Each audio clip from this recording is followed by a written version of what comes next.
Welcome to Jolene's Books and Writers Talk, brought to you by Southern Dragon Publishing.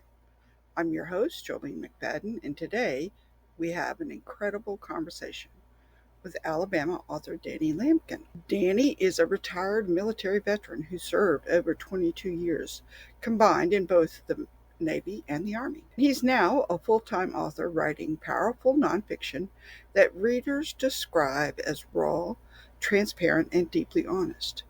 His books include Delayed Consequences, Favored My Mess, What Was It Really Like Behind the Scenes Military Stories No One Ever Tells, and his first romance fiction story called I Carried You, which has recently been released. In this episode, Danny shares his journey from brain dumping onto paper after retirement to becoming a successful indie author. We talk about book festivals, marketing strategies, the power of TikTok for authors, and his invaluable advice for new writers navigating the publishing world. If you love this episode, please like, share, comment, and subscribe. Watch the video on Southern Dragon Publishing's YouTube channel or listen on Apple Podcasts, Spotify, iHeartRadio, Pandora, Amazon Music, and of course my own Substack, Write, Publish, and Thrive at jolenetheauthor.substack.com. Let's dive into this inspiring conversation with Danny Lampkin. Hey, hello, my name is Danny Lampkin. I'm an indie author. First of all, thank you for having me. I just want to give you an introduction of myself. I'm an indie author. Just recently retired from the Army, having served both in the Navy and the Army for just over 22 years. Now I am a veteran turned indie author. I'm originally from Alabama. I currently live in Enterprise, my family and I. And writing is what I do now. I do writing full time. I am a nonfiction author. However, I am currently in transition to becoming a multi-genre. I'm working on my first novel, my first romance novel currently. So very excited about that. Are you a member of any of those romance writers groups in that area? I am not. I'm looking into it now. I'm just getting started, but I definitely will be reaching out to some of these folks. I'm part of the First Coast Romance Writers, and they're based in Jacksonville, but they have members in South Carolina. They have one out in Utah or Washington State. They're separate from the Romance Writers of America. They're a nonprofit organization, and they do have Zoom sessions. Yeah. They have a members-only website, Mhm. and there's a lot of resources on there. Okay. All right, let's talk about your book.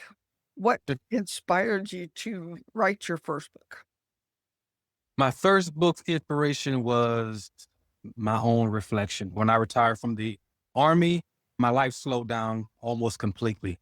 I no longer had anything to do. So that gave me time to reflect over my life. Prior to me joining the military, I lived a life of, let's just say, I didn't have a whole lot of restrictions, a whole lot of limitations as far as my decision making. And I made a bunch of bad decisions, a lot of bad relationships. I just started brain dumping on paper. And I never meant for it to be a book. I was just brain dumping on paper and just releasing my thoughts and reflecting. I wrote it in a story form and I let my wife read it first. She got upset because of things that was on it. She wasn't a good person to let read. So then I let my pastor read it. And that changed the trajectory of my life because he told me that he believed what I wrote and made it out to be a short story, which is what it is, because I didn't go all out. He believes that my story, my life lessons learned, and what I started out as compared to what I am now, it would help a whole lot of people. He believed, and he influenced me to publish. And so I did that. I got it edited and I got it published. And it had received rave reviews and a lot of people love it. So here we are now working on my fourth book.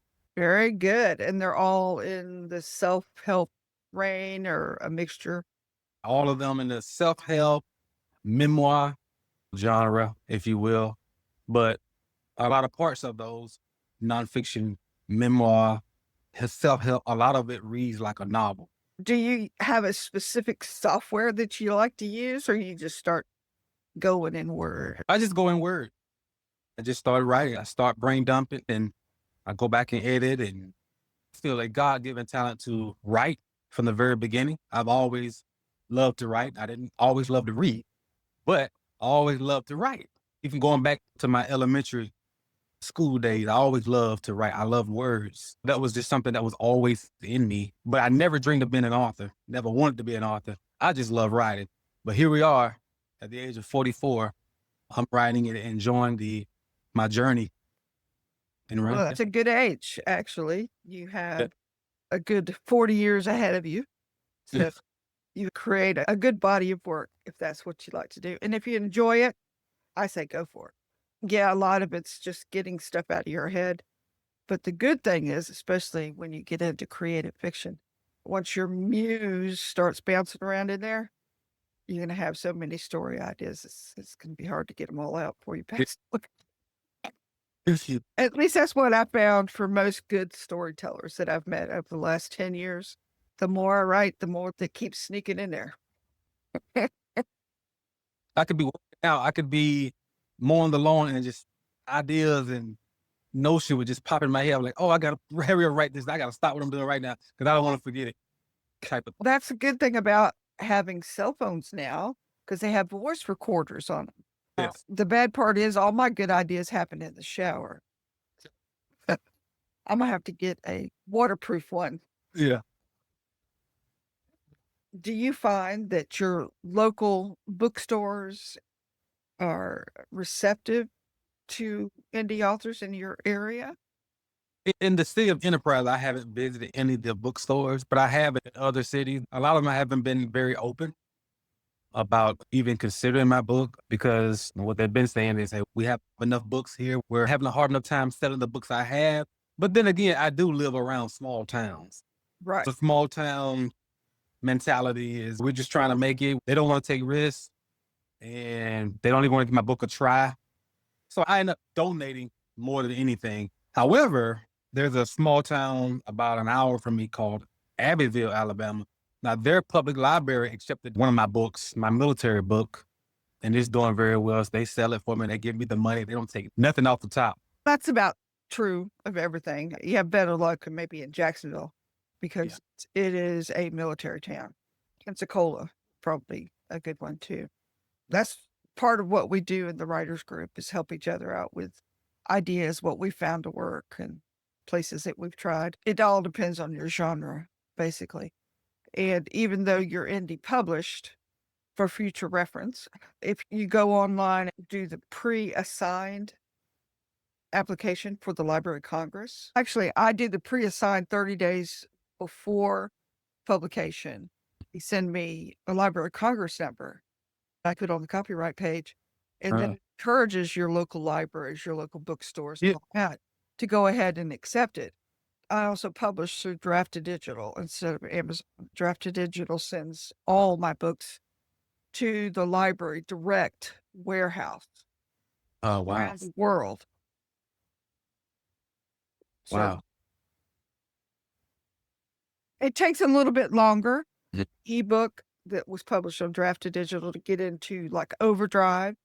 You get a flat fee for them to purchase your book, and some of them services pay you so much every time somebody checks the book out, which is good. They just started doing that. I like Drafted Digital. I don't like Ingram Sparks because it's very demanding in the book that you upload. The PDF has to be very pristine. Oh my gosh. So that's why I go to Drafted Digital. You upload a Word document. They make the ebook for you. And then from that ebook, they create the paperback from that. They do all the formatting for you. How was the paperback? Is it good? It is good quality because they actually send the paperback to be printed at the Ingram warehouse. They do all the setup. They make the chapters pretty. And you can say, I want all my chapters to open on the right-hand side. They would do that? They will do all of that for you just from the Word document and creating the ebook. And they only take a couple of pennies every time they sell. They give you 60 or 70% every time. And they send it around the world. It takes about 3 or 4 weeks to get it to go all the way through. So I have to check it. And then they offer the universal book link where you put in your one link for Amazon, and if it's available anywhere else, like Barnes and Noble, Books a Million, all the rest, you can add those links to it in all of your varieties, and then you just have one link on your website instead of 70. Yeah. And you say, check it out. This is available worldwide. And then click here, and that takes them to a very pretty page. It's got the cover, and it has all the emblems for each of the places that it is. So, and you can do a custom domain. It'll be books2read.com/ and then the name of your title. That's good nuggets. Yeah. Okay. Have you been to many book festivals? Yeah. Yes. The last one was in Knoxville, the Knoxville Book Festival. I went to that one. I would say that was a great venue. A lot of people showed up. The marketing, the advertising was great. A lot of people knew about it. And a lot of authors did very well. I did the South Carolina Book Festival, which was not great. The advertisement had to have been bad because very few people showed up. So I'm learning that you can't just jump on every festival. You got to do your research. You got to look at archive, the pictures, and what other authors that has been there say about it. I've done the Jacksonville Urban Book Festival last December. That was pretty good as well. It was outside. I didn't like the location, bunch of homeless people around, but the crowd wasn't bad. Was that in Hemming Park? I think so. The big libraries down there? Yes, yes. Okay. Let's see. I would never do another pop-up shop again. My very first one was Tuscaloosa, Alabama. They called it a book festival, but it was a pop-up shop. I jumped on it thinking, hey, let me go market myself. It was in the mall, so I figured, hey, the mall, it's going to be a lot of people anyway, but the location was like in a corner somewhere. So when people walk in, they wouldn't even know we were there unless they go around the corner and see us. So I sold 7 books there, and I was the top seller, all the authors there. So it was bad. I like to do street festivals as well because most of the time I'm the only author in the vendor lineup. I normally do pretty well, especially here in Enterprise. We had 2 street festivals, and I sold a lot of books. Oh, you're an author? I'm like, yeah, I'm the only one here too. Come check me out. And that worked to my advantage. I'm very passionate about my books, and I feel like they're really good. And so I expect other people to think that as well.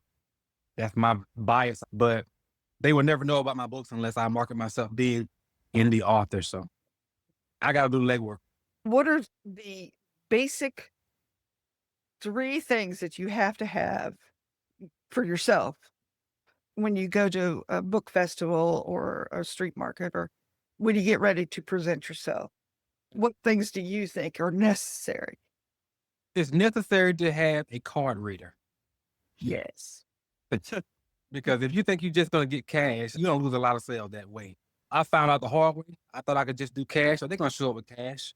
Half of them didn't have cash, so I lost sales. I knew immediately, okay, that's a necessity. So I got a card reader. Sure enough, I say more than half of the customers that come up say they don't even carry cash like that. So that has been beneficial for me. And then I have to have my displays, because a lot of times when I'm with other authors and they have more bedazzle than me, they tend to go to their table and not mine. So I had to invest in some pop-up stuff and some bling, as we call it in the author world, to get them to come. Because if I just got a table and a tablecloth and my book sitting up, that's not enough for a lot of people. They like to be influenced to come to your table, for lack of better words. I try to make it easier for them. Hey, look at me. You see what I got going on? I'm professional. I know what I'm doing. I want to be here. I'm serious about my craft. And yeah, the bling is necessary. I would say my card, my business card. Huge. Because what I found that if 100 people come to my table and only 30 people buy, if the others at least take a card, I'll notice that my sales go up on Amazon and Barnes and Noble. So those people may just come in there just to look around. When they get my card, it reminds them, hey, let me check this guy out. He got a professional business card. He's a nonfiction author. I don't have any nonfiction, or I love nonfiction. Let me go check him out. Or he was so nice and he had a nice setup. I believe he had something to say. Yeah, those business cards, the card reader, and my bling, it's a must. Do you try to keep color coordinated on brand with all of your materials? Yeah, I'm a blue, black, light blue, dark blue type person. Even with my canopy tent on my side, my tent, uh, my books are on my tent. My name is tatted on my tent. It's blue. My table cover, the cover that goes up under the legs as well. I forgot what that's blue. It has my website on it. Yeah, I try to be really professional. At least look professional. Green is more comfortable and it invites people in. If you have a distinctive look, matches the colors on your card. Anyway, I'm with you there. I like green, forest Yeah. green, and hot pink. Very distinct colors. But you have to be subtle with some of it. Yeah. So are you using any QR technology in your cards or giveaways? Yeah, I use QR codes on my business cards, on my bookmarks, and on my pop-ups. I use a QR codes. It goes QR code for my website and Amazon link. Okay, so you find those two to be more used. Yes, That's good to know because you can create a QR code for practically anything now. You do your own graphics or do you hire somebody? both. I can't draw that well, but I try to do my own graphics. Like for my pop-up, I do my own graphics. When we're talking book covers, of course, I reach out because I'm not talented that way. I did it my own graphics for my canopy tent, all my pop-ups, my bookmark, my business card. Yeah. Are you thinking about using a pen name for your romance series? No, Okay. I'm going to use my name. The very first book I wrote, which is this Delayed Concept. This book here, when I first started to publish it, I was going to use a random name because I was embarrassed of not the book. I revealed a lot of secrets. That's probably the most transparent book you're going to read. And because it's so transparent and I unveiled a lot of truth in it, I was afraid of what my family would say. I didn't use real names, obviously, but I used real people.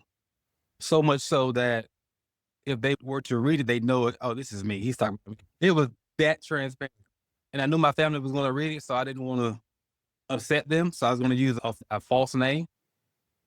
But I was talked out of it. A publisher, not my publisher, but a publisher told me, hey, do you plan on writing any books? I told him no, because I didn't plan on writing any books.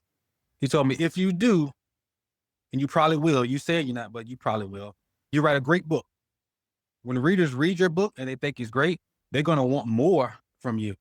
And you're going to lose sales because you didn't use your name on your first book.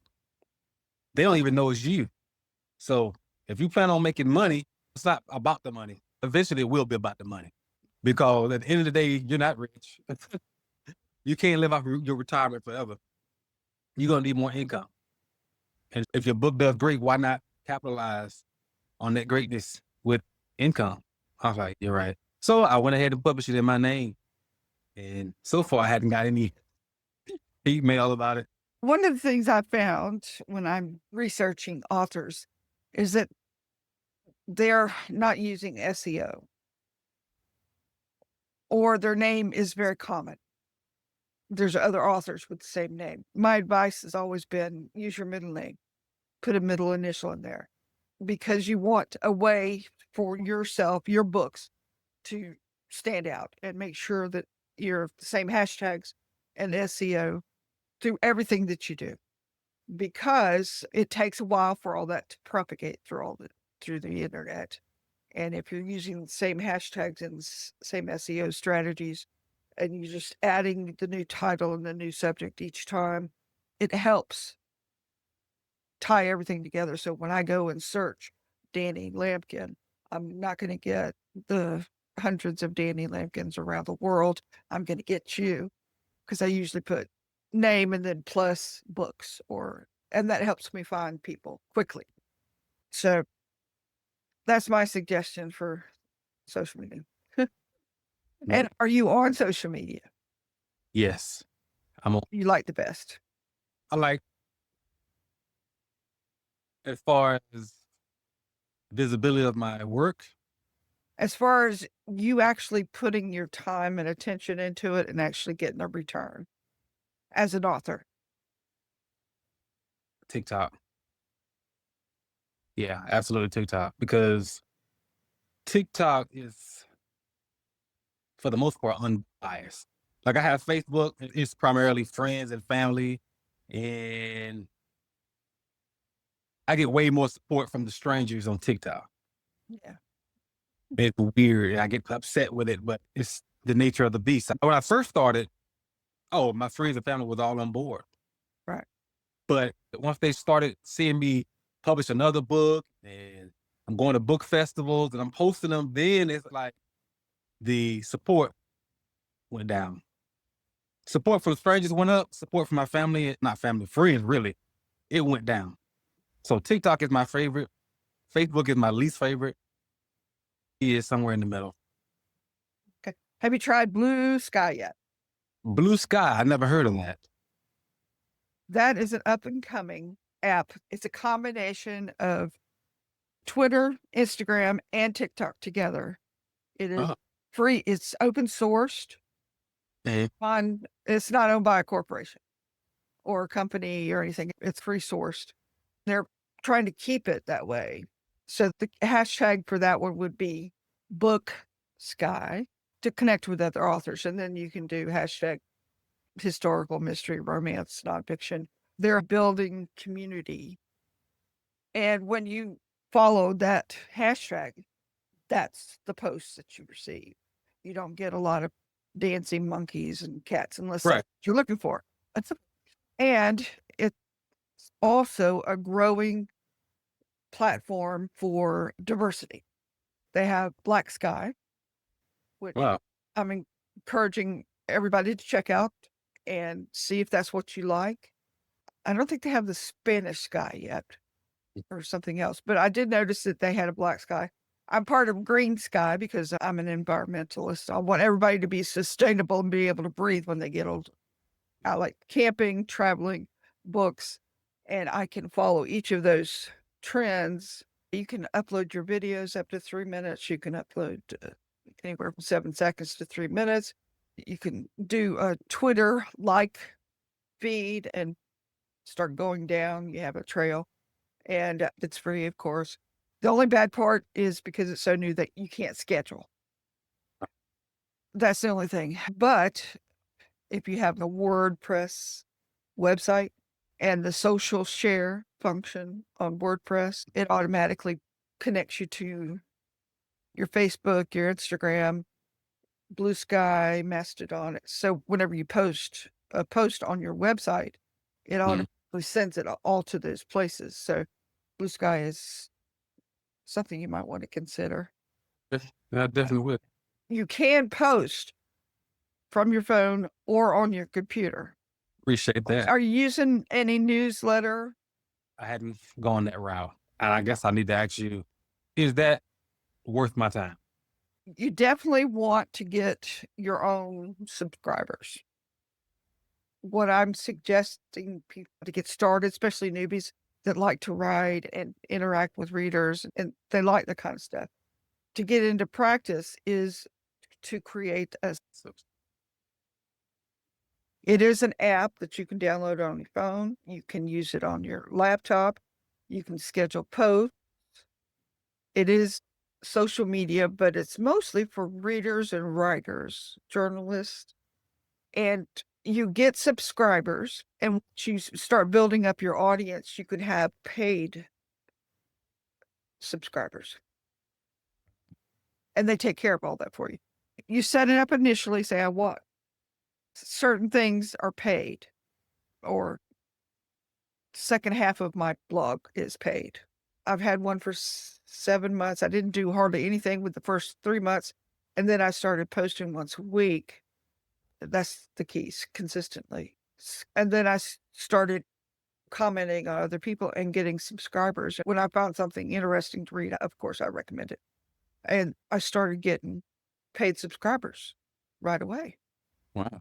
And it has different tiers. You can start it out like monthly, $5 to $7 a month, or pay for the year, $50 to $80.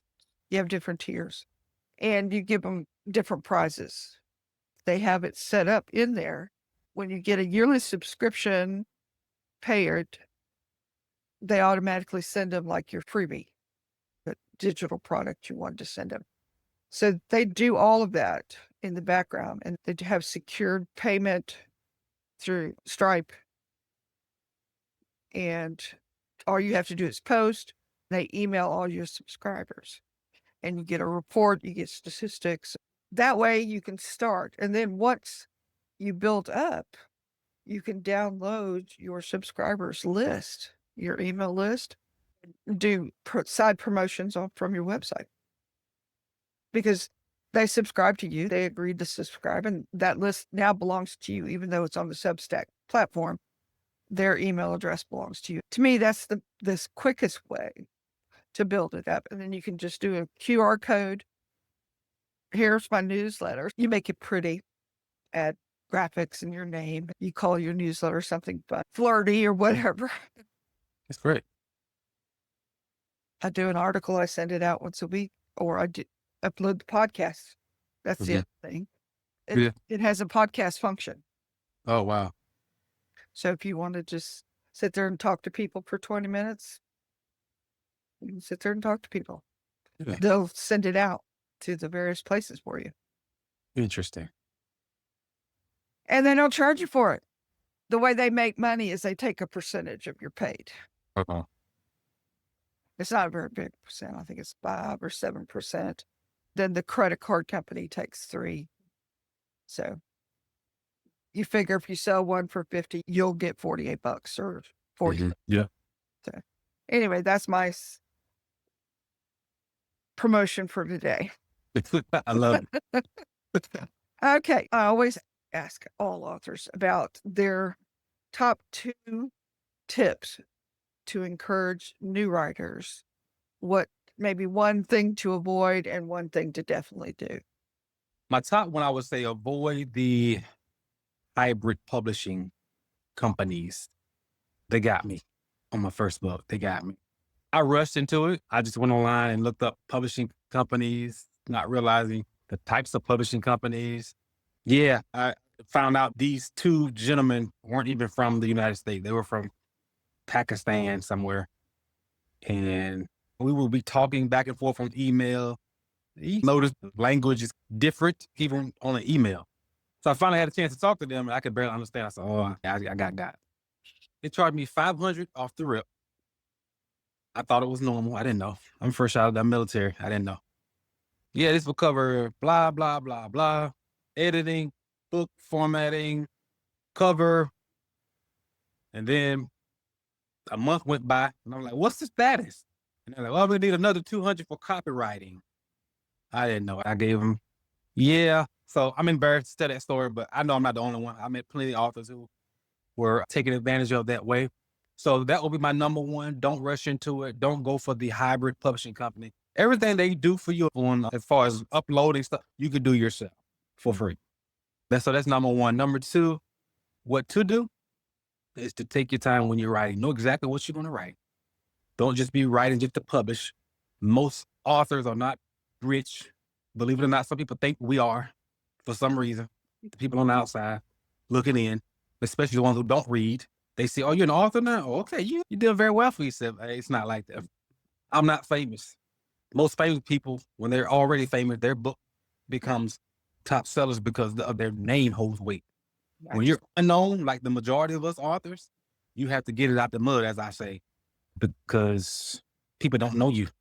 And a lot of them are not willing to give you a shot because you're just one of the million authors on Amazon. So just take your time, know what you're going to write, and be passionate about what you're going to write. Because if you're not passionate yourself, no one else is going to be passionate. If you don't think it's really good, if you don't think it's like the cream of the crop yourself, don't publish until you think it is.